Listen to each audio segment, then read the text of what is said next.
Déménagez en toute sérénité avec AGS, spécialiste du déménagement en Outre-mer. Numéro 1 dans les DOM-TOM, AGS offre des services de qualité.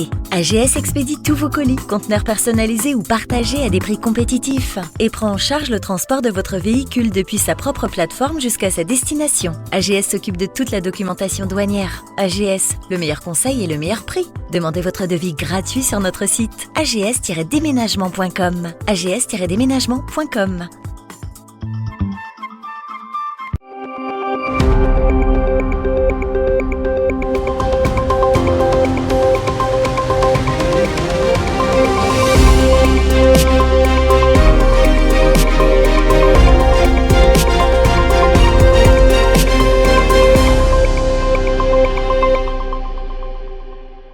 Merci. Bonsoir à toutes et à tous. Oui, nous sommes mieux informés parce que nous avons, comme tout le monde peut-être le sait ici, en Martinique, nous avons signé ce qu'on appelle un contrat territorial de sécurité. Il y a un préfet à l'époque, monsieur le préfet Lalanne, qui n'est plus là, avec qui on a construit un document qui a mobilisé en fait les élus, qui a mobilisé les EPCI, qui a mobilisé les communes et qui ont, ce document nous a permis effectivement de faire un état des lieux, un peu ce qui a été fait tout à l'heure de la réalité de la problématique du narcotrafic, mais de l'insécurité de manière générale sur le territoire. Ça aboutit effectivement à un contrat territorial de sécurité avec une série d'actions, allant à la fois sur la police municipale, la formation des agents, la vidéoprotection puisqu'on en a parlé tout à l'heure, la mobilisation sur le terrain des forces de gendarmerie, de police, avec l'implantation de casernes quand il n'y en avait pas, des casernes sur des portions de territoire qui n'existaient pas, avec également la mobilisation de postes de gendarmerie dans des communes où il n'y en avait pas. Je parle beaucoup de la gendarmerie, c'est vrai qu'une bonne partie du territoire est en zone gendarmerie, et moins l'agglomération qui, elle est en zone police. Et c'est vrai que la discussion avec les forces de l'ordre, on va dire ça comme ça, avec le préfet en l'occurrence, et puis toutes les forces de sécurité qui ont mission à surveiller le territoire et à faire en sorte que nous soyons dans un territoire pacifié, fait que les éléments d'information qui nous étaient méconnus, je crois que c'est la maire de Guyane qui disait qu'il y avait un déficit de communication à un moment donné. Aujourd'hui, ça n'est pas le cas. Les choses sont posées sur la table, les choses sont dites, les élus sont informés des situations complexes qui parfois nous étaient méconnues et nous sommes aujourd'hui dans ces échanges de bilan du contrat territorial de sécurité en capacité d'apporter des informations parfois qui sont méconnues. Je veux simplement dire que au moment où on parle, c'est que il y a, puisque tout à l'heure le collègue du Gros Morne est intervenu sur la question du FIPD, et c'est vrai que le Fonds interministériel de prévention de la délinquance aujourd'hui qui existe nous permet aux collectivités qui le veulent de positionner des demandes de subventions, notamment sur des sujets par le passé sur lequel nous avions moins d'emprise, notamment les caméras embarquées, la problématique de la vidéoprotection, mais plus dans une démarche globale de déploiement. Et puis tout à l'heure, j'aurais peut-être une proposition à faire qui, dans le cadre du contrat local de sécurité, du contrat territorial de sécurité, qui n'a pas forcément été abordé, mais qui peut contribuer. Alors, c'est pas une proposition démagogique, mais elle est concrète, elle est réelle. Et devrait nous permettre... Parce que peut-être vous pouvez la donner déjà. Si vous voulez, je peux la donner. C'est que tout à l'heure, j'ai entendu... Ça me donnera un exemple concret sur lequel... Le sénateur Blanc disait tout à l'heure que les sommes sont conséquentes. On est à plus de 7 milliards d'euros, toute économie confondue. Par contre, les sommes qui sont saisies sont des sommes également qui sont relativement importantes. Je fais la distinction entre le trafic global et puis les sommes qui sont saisies. Moi, l'une des propositions que j'ai envie de faire, c'est que de manière globale, quand on observe l'organisation du FIPD, c'est une organisation financière qui a plus vocation à financer des opérations plus qui relèveraient de l'investissement. Moi, je pense que il y a aujourd'hui un déficit de moyens sur la prévention spécialisée, sur les actions de proximité, de lien social, de cohésion sociale, pour permettre effectivement que les médiateurs, puisque Catherine Concon en a parlé tout à l'heure, soient au contact avec les jeunes et faire en sorte que ces jeunes-là soient pris en main, comme ça l'était par le passé, notamment dans le cadre des opérations Ville-Vie Vacances ou éventuellement dans les opérations de la politique de la ville. Les sommes qui sont saisies, l'argent qui est saisi, Mais je pense que cet argent-là aurait pu parfaitement être utilisé pour permettre que les associations qui sont sur le terrain, qui ont besoin de moyens et qui n'ont pas de moyens, puissent en bénéficier et continuer le travail de cohésion sociale et éviter que les gamins soient livrés à eux-mêmes dans les territoires et à la rigueur à la merci des trafiquants qui, sur le terrain, quelquefois ont plus de marge de manœuvre que nous. Merci infiniment d'ailleurs pour votre invitation. Mesdames, Messieurs, pris en vos grades et qualités, Mesdames, Messieurs les élus, un salut évidemment appuyé aux élus de Guyane en cet instant où vous me permettez de prendre la parole, avec véritablement un honneur particulier pour moi d'être présente ici en tant que petite fille et arrière-petite-fille de maire, élue d'une commune de 300 habitants. Je vous assure que là-haut, je pense que mes grands-parents doivent regarder cette prise de parole avec beaucoup d'attention. J'espère être à la hauteur de ce moment. Mesdames, Messieurs, la mission d'une procureure de la République, et en particulier dans les territoires d'outre-mer, consiste, en dirigeant la police judiciaire, à élaborer et à animer une politique pénale efficace et adaptée aux réalités du territoire dans lequel elle s'inscrit. En arrivant à la tête du parquet de Cayenne en février de cette année, j'ai découvert véritablement un territoire tout à fait exposé aux menaces criminelles qui ont pu vous être exposées tout à l'heure, notamment par Madame la maire de Cayenne, des actions particulièrement violentes et puis des actions particulièrement complexes. Il s'agissait à ce moment-là véritablement d'établir un diagnostic sans complaisance pour être active, agir activement et puis déployer véritablement des politiques partenariales que j'ai souhaité véritablement les plus larges et les plus actives possibles contre ces phénomènes qui touchent, vous l'avez dit tout à l'heure, les majeurs, les mineurs et je crois que nous pouvons le dire, encouragés particulièrement par une forme de vulnérabilité du territoire dans lequel j'exerce. Je pense en particulier à des phénomènes bien sûr comme l'orpaillage illégal, aux atteintes à l'environnement et on en parle depuis tout à l'heure là aussi, le trafic de stupéfiants en ce qui concerne la Guyane, le trafic de cocaïne. Le constat était véritablement sans phare et pour l'autorité judiciaire à laquelle j'appartiens, il impliquait des perspectives d'action qui engagent, on l'a beaucoup dit et il me semble que c'est la clé probablement aujourd'hui de nos débats, la responsabilité collective de tous les acteurs institutionnels et les acteurs de terrain dont vous faites éminemment partie. 3 points, si vous me le permettez, peut-être un mot rapide ou pas, on verra en fonction peut-être des questions qui seront posées tout à l'heure, sur cette loi du 13 juin 2025 qui vise à sortir la France du piège du narcotrafic avec beaucoup de possibilités nouvelles qui sont aujourd'hui offertes aux procureurs de la République. Vous savez que cette loi crée un nouveau parquet national qui est le PNACO, le parquet national anti-criminalité organisée qui va s'inscrire totalement dans le maillage déjà existant des 8 GIRS, des 8 juridictions interrégionales spécialisées. Si vous le souhaitez, je pourrais y revenir peut-être tout à l'heure, mais en tout cas, un acte fort de la part du législateur de venir positionner ce parquet à la tête, en tant que pilote de l'action, de la politique pénale sur l'ensemble du territoire national. Une spécialisation également de la chaîne pénale a été envisagée par cette loi qui nous semble là aussi porteuse, nous l'espérons en tout cas, d'un espoir tout particulier pour le ministère public auquel j'appartiens, de nouvelles dispositions de procédure pénale, c'est-à-dire des nouvelles techniques spéciales d'enquête, de nouvelles techniques mises entre les mains des services de gendarmerie et de police, et puis des nouveaux cadres juridiques également offerts aux services du parquet et bien sûr à nos collègues magistrats du siège, la création de nouvelles infractions en étant notamment cette circonstance particulière de la bande organisée. Et puis, vous l'avez, je pense, entendu dans les médias, Monsieur le ministre a pu d'ailleurs en faire écho lorsqu'il s'est présenté, il est venu visiter le territoire de Guyane. La loi vise aussi à entraver définitivement l'action des délinquants, lorsqu'ils sont incarcérés. Vous avez 2 nouveaux quartiers de lutte contre la criminalité organisée qui ont été créés, à Condé-sur-Sarthe et à Vendin-le-Viel. Là aussi, si vous souhaitez m'interroger, je pourrais peut-être vous apporter quelques explications. Je veux évoquer, deuxièmement, si vous me le permettez là aussi, les réponses judiciaires qui nécessairement, d'ailleurs vous l'avez dit parfaitement, doivent s'inscrire dans un pragmatisme tout à fait important et dans une nécessité d'adaptation. Alors, trois priorités ont guidé mon action et je pense qu'elles guident bien volontiers l'ensemble de l'action des procureurs qui agissent en Outre-mer.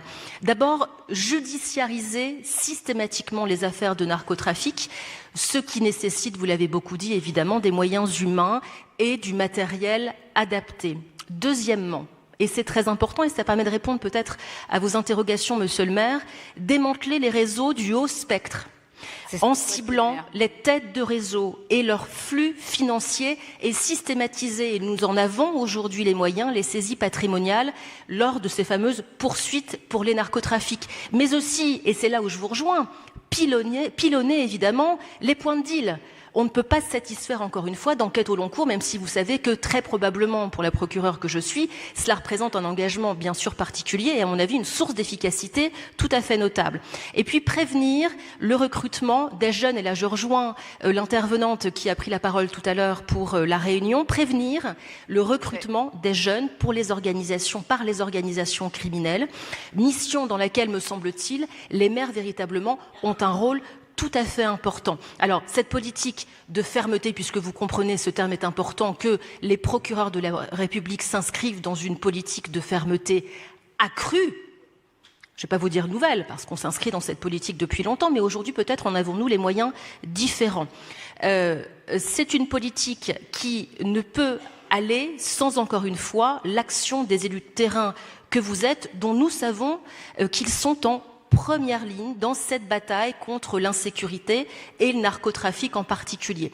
Alors, moi je le dis bien volontiers, la connaissance de terrain des maires, leur proximité bien sûr avec les populations, mais aussi votre capacité à coordonner les acteurs locaux font de vous des partenaires incontournables. Alors, notre action commune, à mon sens, elle doit cibler la prévention, parce qu'on parle beaucoup de fermeté de la part des procureurs de la République, mais vous savez que nous avons bien sûr un rôle à jouer en matière de prévention, peut-être prévention d'ailleurs, je viens de le dire, des recrutements des jeunes pour les organisations criminelles, le renforcement des compétences psychosociales des adolescents, c'est tout à fait fondamental, et là c'est l'éducation nationale qui a un rôle particulier à jouer, me semble-t-il, et puis l'occupation de l'espace public sur les lieux concernés par les points de deal, je l'indiquais à l'instant.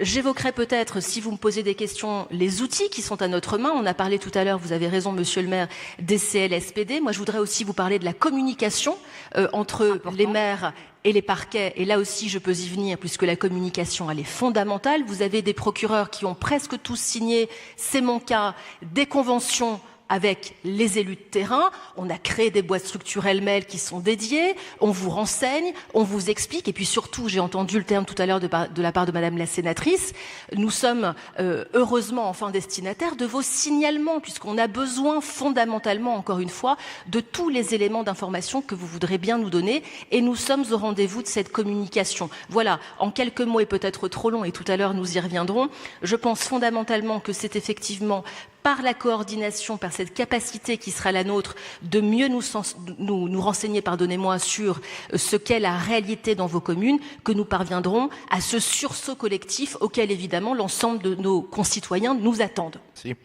Merci pour l'invitation et le partenariat avec la délégation. Ma présidente a déjà fait les remerciements appropriés, mais c'est intéressant. J'ai eu du plaisir, je la vois, voir Dominique Perben, l'ancien ministre des Outre-mer, qui est toujours fidèle et qui est toujours de là, et c'est vrai. De la justice et des Outre-mer. Et qui est l'auteur de quelques grandes lois. Et donc, merci pour ça. Juste un mot avant pour dire que c'est sur une idée, c'est vrai, de la délégation et de Philippe Bas. On s'est dit, mais souvent, nous, élus, on demande un certain nombre de choses qui, par proposition de loi ou par amendement et que sais-je encore, et souvent dans le même registre, l'économie et l'institutionnel. Mais voyons comment fonctionne l'État et les services de l'État, les services centraux et les services déconcentrés de l'État. Comment ça marche? Tout ce qui est régalien, c'est vrai, donc c'était vaste, donc on a dû faire des focus sur les pouvoirs que nous estimions les plus importants. Donc la sécurité. Alors c'est vrai que depuis que je suis là, on a évoqué que le narcotrafic, Tout à fait. Alors, j'ai pris Et la liste est longue juste pour sur les support mesures. de pensée ce que représentent les insécurités. Quelques statistiques que reprend le programme, que je vous invite à lire ce rapport. Il est très complémentaire avec ce que Étienne Blanc et... Exactement, très riche aussi en propositions. Absolument, ont pu faire. Les Outre-mer représentent, je sais bien qu'on n'aime pas trop entendre ça, mais il faut le dire pour que nous en prenions tout à fait conscience, représentent 15% des atteintes aux biens, pour toute la France, 15%. Les Outre-mer représentent 25% des atteintes aux personnes. C'est pas uniquement le narcotrafic. Les Outre-mer représentent 30% des homicides et tentatives d'homicide. Vous entendez bien, 30%. Vous représentez 4% de la population française. Les Outre-mer représentent plus de 50% des vols à main armée. On doit savoir ça. En 2023, un tiers des vols à main armée constatés par la gendarmerie au niveau national ont été perpétrés en Guyane. Et un tiers des vols commis par armes blanches en France l'ont été à Mayotte. Pour la Guadeloupe, 28 homicides depuis le début de l'année. Je crois que c'est plus, il y en a eu encore quelques récemment. 111 tentatives de meurtre et d'assassinat. 300 vols à main armée, les fameuses VAMA, et certaines zones du territoire désormais qualifiées d'armurerie ambulante. La Guadeloupe reste au 2e rang national pour les crimes de sang et les violences intrafamiliales, les fameuses VIF, au 3e rang national pour le nombre de VAMA et fait face à une explosion de la délinquance des mineurs. Merci d'avoir rappelé ces chiffres qui sont effrayants, mais vous avez fait aussi également des propositions. Il faut le dire, je sais que pour avoir été élu et pour l'être encore, on est un peu gêné, parce que au-delà des statistiques, serions-nous, je veux dire quelque chose qui peut ne pas plaire, mais c'est vrai que j'aime provoquer, serions-nous des sauvages? Est-ce que la nature, comme m'avait dit à l'époque, avait écrit un de mes camarades dans une thèse de doctorat, nous aurions une sorte de violence naturelle et consubstantielle aux Antillais ou aux Ultramarins? C'est une vraie question qui parfois circule dans les neurones. Et parfois on voit ça entre les lignes dans certains rapports. Donc il y a là un jugement qui est plus que moral, qui pose quelques problèmes. On n'a pas évoqué ça naturellement dans le rapport, mais on le pose en disant que les insécurités c'est global, et c'est vrai qu'on met le focus aujourd'hui parce que c'est plus spectaculaire sur le narcotrafic, parce que c'est là peut-être les points vulnérables de l'État dans ses pouvoirs régaliens. Mais c'est aussi ça, lutter contre les insécurités du quotidien. Et notre collègue sénatrice fait un rapport. Vous êtes maire, vous avez de la délinquance ou des faits de délinquance dans votre commune. Moi, je l'ai été. Quels sont vos moyens pour y répondre? Quotidien, vous êtes officier de police judiciaire. Vous avez un brigadier chef, bon, il est à PJA, c'est ça. Donc, agent de police judiciaire adjoint. Il ne peut pas faire des enquêtes. Il me semble, si je pense sous le contrôle de ma collègue, il ne peut pas faire des enquêtes, il peut contester, il ne peut pas faire n'importe quoi, il ne peut pas vraiment faire des enquêtes, il ne peut pas ouvrir la voiture ni le coffre, bref, c'est domiciliaire. Que faites-vous? Vous adressez aux gendarmes. Le gendarme s'adresse au procureur. Vous travaillez, vous, sous l'autorité du procureur. Et puis vous vous dites quels sont les moyens que j'ai. Tous sont là évoqués. Vous allez faire des CLSPD, vous allez acheter des ordinateurs avec des écrans pour faire de la vidéoprotection sous l'autorité du procureur de la République. Et vous vous rendez compte, c'est pas suffisant. J'avoue avoir été dans ce cas-là et j'ai eu la chance d'avoir été après à d'autres responsabilités, notamment à la présidence de la région. Je me suis dit une chose. Bien sûr, ce sont des pouvoirs de l'État. Mais au-delà des distributions de compétences entre l'État et nous, que pouvons-nous faire en matière de sécurité allant plus loin que ce que reconnaît le Code général des collectivités territoriales? On se rend compte que, bon, le CLSPD, il faut le faire, la concertation avec la gendarmerie, il faut le faire, on dit ça dans le rapport, hein, il faut le faire, mais il faut repenser toute la doctrine, et il faut repenser toute l'organisation. Premièrement, est-ce que la région et le département peuvent aller plus loin que ce que disent les codes, sans même attendre des lois? On l'a fait à l'époque. On a donné 10 voitures à la gendarmerie. On a donné 10 voitures à la police. On a mis 600 000 euros dans le FIPD, dans le fonds là d'intervention pour la prévention de la délinquance. On a autorisé des rondes de nuit dans la conurbation de Pointe-à-Pitre. Et j'ai entendu des criailleries à l'époque. Comment vous prenez notre argent, c'est pas votre compétence, vous allez sur un champ régalien. Eh bien aujourd'hui, vous l'avez tous lu pour ceux qui sont guadeloupéens ici, l'autre jour, il n'y a pas longtemps, 10 jours, la police n'avait pas d'essence et les voitures ne roulaient pas. C'est curieux ce que je vous dis, la gendarmerie et la police n'avaient pas d'essence. Et les voitures ne roulaient pas et les rondes ne se faisaient pas. Ensuite, lorsque vous dites que puis-je faire, et vous faites un rapport, vous dites qu'il faut repenser la doctrine. Et c'est ce qu'on dit, de dire il faut repenser l'organisation des services entre la police, la gendarmerie, les douanes, les affaires maritimes, peut-être en Guyane, les armées, et avec son indépendance, l'autorité judiciaire. Bon, vous vous rendez compte que la gendarmerie a fait un effort, pardonnez-moi de dire ça, je suis peut-être choqué, mes amis policiers. Nous avions tout à l'heure, je crois, un commissaire général qui était là, qui est là. La gendarmerie s'est organisée en comgène. Il y en a 10 dans les Outre-mer. Et il y a un général, c'est lui. Il y a un général à Paris qui contrôle et qui coordonne l'action des comgènes. Quel est l'équivalent pour la police nationale ? Avant, il y avait la direction centrale de la police judiciaire, elle n'existe plus. Vous êtes monsieur chef de section ou chef de mission. Eh bien, c'est ça. Eh bien, j'aimerais entendre ça. Mais votre titre, c'est chef de mission, je crois. Bon, ben, il faut la corriger, cette erreur. Mais il faut la corriger dans les faits. Il faut la corriger dans les faits parce que on veut savoir quel est l'interlocuteur. C'est vrai que c'est plutôt la gendarmerie parce que nous sommes très souvent en zone gendarmerie, donc dans le rural, pas forcément dans l'urbain. Mais c'est vrai, lorsque vous vous adressez à un interlocuteur, vous trouvez un général ou un colonel qui est patron du Comgène et à Paris, vous trouvez un interlocuteur. Ah, ici, on a des GPN, pourquoi c'est pas une direction ? Pourquoi ? Moi, je demande à ce que la police réfléchisse et que la police s'organise pour que les maires et que les élus aient en face un interlocuteur sur ça. Je pense ce cas-là. Sur la doctrine d'emploi des forces, on le dit très longuement dans le rapport. Il n'y a jamais eu une réflexion. On donnera la parole dans la partie. Oui, non, mais c'est pourquoi je dis j'aime provoquer, mais c'est vrai que ça fera pousser et ça poussera la réflexion pour voir comment réorganiser tout ça et comment avoir un interlocuteur et comment unir la chaîne de commandement, la chaîne pénale, puisque j'entends qu'en Guyane, par exemple, il y a des choses à faire, qu'il faut peut-être une section de recherche, ce que M. Rotaillot a proposé. Elle existe, selon Madame la il a proposé ça en Guadeloupe, en disant qu'on fera une pour la Guadeloupe peut-être. Non, pour la Guyane. Bon, il y a à réfléchir sur l'organisation. Alors je veux bien, et je le reconnais, on ne peut pas dire que l'État n'a rien fait. On ne peut pas dire ça, l'État fait des efforts et on a des résultats, même s'il y a beaucoup de pubs sur les tonnages saisis, mais il faut le faire.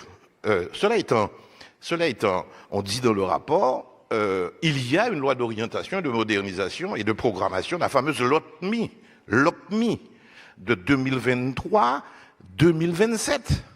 On dit ça en lettres de feu dans le rapport, pour dire qu'il faut tout réorganiser. Pourquoi l'État a-t-il pris autant de temps ? Alors, je veux bien qu'on me dise aujourd'hui... Alors ça, c'est peut-être une autre question, mais... c'est une vraie question, parce que depuis 2023 et bien avant, on a annoncé un certain nombre de choses. On est comme la sœur Anne du Comte de Perrault. On scrute l'horizon, on ne voit rien venir. Et nous, on attend de manière très concrète. Fortes.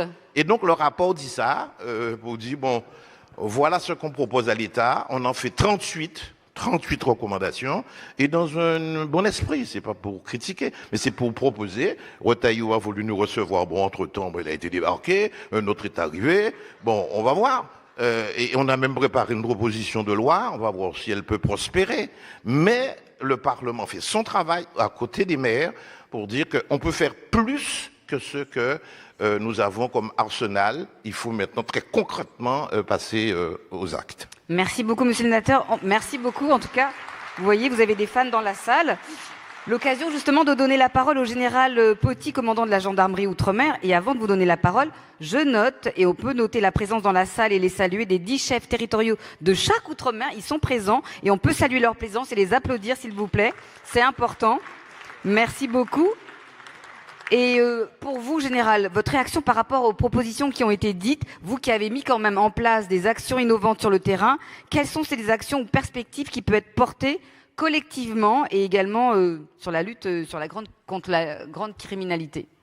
Je vais faire comme tout le monde, je ne vais pas répondre à la question. Hein. Ah, non, non, vous inquiétez pas. Bon, écoutez, je suis très fier et très honoré d'être présent à vos côtés. Moi, je suis un opérationnel, donc je ne vais pas vous faire des grands schémas. Simplement, je voudrais vous donner quelques éléments et mon appréciation de situation générale. C'est normal que vous vous sentiez démunis par rapport à ce qui se passe. Je vais peut-être vous choquer, mais ce n'est pas de votre niveau, tout simplement. Pourquoi? Parce qu'actuellement, la criminalité à laquelle on est confronté est une criminalité qui est transnationale. Donc très clairement, au niveau d'une mairie, d'une commune, c'est très compliqué d'appréhender ce phénomène et forcément, ce n'est pas à vous de le faire, c'est à nous de prendre en compte. C'est à nous de le faire. C'est le rôle de l'État de prendre en compte cette criminalité. Mais c'est très compliqué. Récemment, nous avons mis en place des structures au niveau des Antilles. Moi, ce qui m'avait toujours frappé, avant que je prenne les commandes du Ségom, c'est qu'aux Antilles, on travaille en Guadeloupe, on travaille en Martinique, on travaille à Saint-Martin pour les possessions françaises, bien sûr. Mais quelle est la stratégie générale qui est menée pour lutter contre le narcotrafic? Parce que le narcotrafic, c'est quoi dans les Antilles?